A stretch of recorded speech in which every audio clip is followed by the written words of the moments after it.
अमरनाथ मंदिर जम्मू और काश्मीर अनंतनाग जिले में अवस्थित।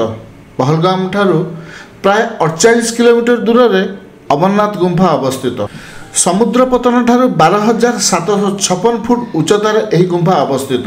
यह गुंफार लंब भीतर को 19 मीटर और प्रस्थ 16 मीटर एवं उच्चता 11 मीटर अटे।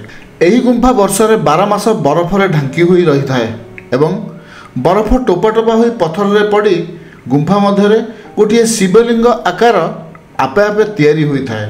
एठारे भगवान शिवं को अमरनाथ नाम रे पूजा करा जाय थाए। प्राकृतिक भावे शिवलिंग तैयारी हुई थिबारु एहाकु स्वयंभू बरफ शिवलिंग बोली कहा जाए। एही गुंफा रे भगवान शिव माता पार्वती को अमरत्वर कहानी शुणैथिले। एही भली इंटरेस्टिंग फैक्ट विषय जानिया पई आम ही चैनल को सब्सक्राइब करंतु एवं वीडियोटी जदि भल लागि थाए तबे वीडियोटी को सांगसाथी माननकु शेयर करने को भूलंतु नहीं।